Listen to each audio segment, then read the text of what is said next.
Yes, my name is Kathy Fitzgerald, and I'm a clinician at Mountainside Treatment Center. I've been working here for about 9 months, and I've been in the field for approximately 24 years helping people who struggle with addiction.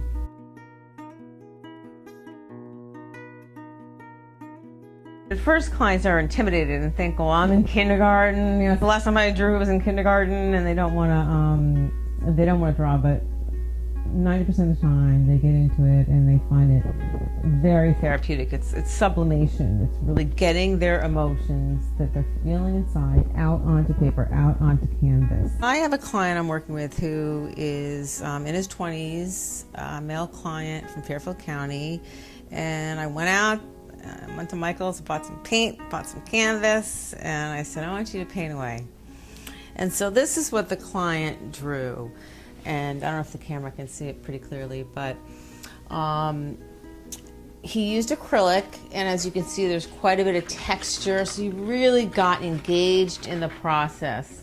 And he said that this is a shadow of him, his back, and he's walking towards the light. And this is while he's in the addiction. And he said, as I'm walking towards the light is walking away from me. So I get there and the light looks smaller, and I keep going, and I take steps and the light steps back away from me. Of course, with any type of therapy, you'll get people who are resistant. But oftentimes they'll kind of look around the room and they'll see, wow, if someone's really getting into it, and then they'll start to really they'll get involved. And I usually get a really nice response.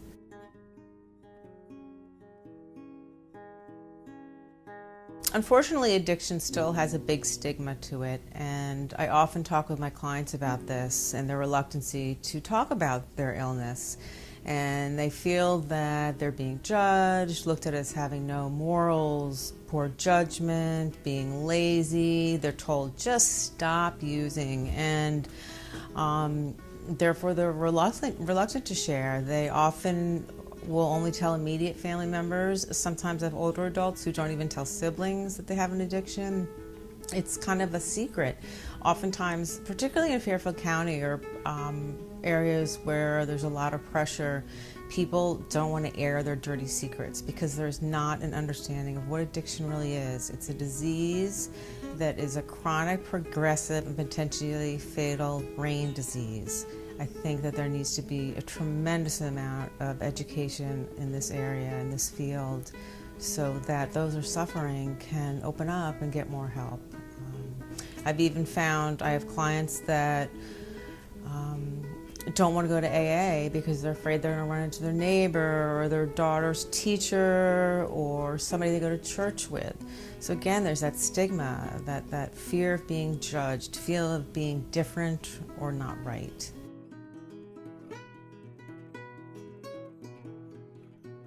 I have actually some quotes from some clients that I spoke to in my group about what would they say to friends and family. And one of my clients quotes, I totally understand the family is hurting terribly while the addict is actively in his or her addiction.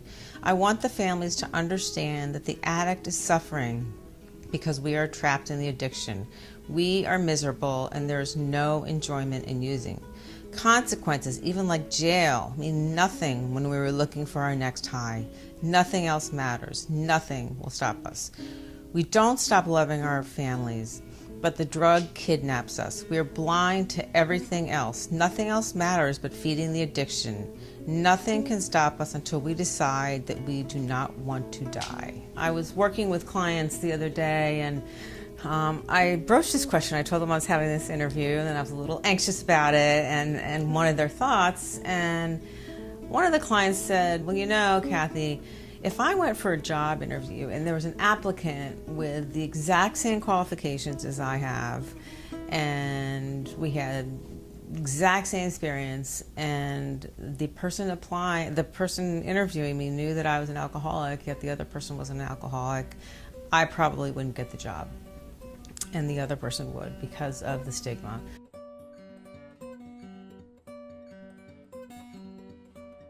we lose a loved one, when a family loses a loved one from addiction, it's not only the family that struggles, but the community as a whole.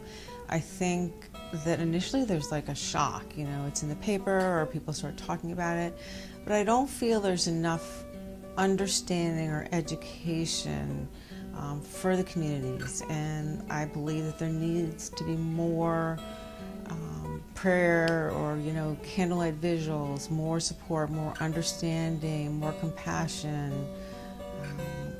for families and those in the community, because they don't understand. They're scared. What happens to their child? To come together, to really unite as a community, because it's becoming an epidemic. It's getting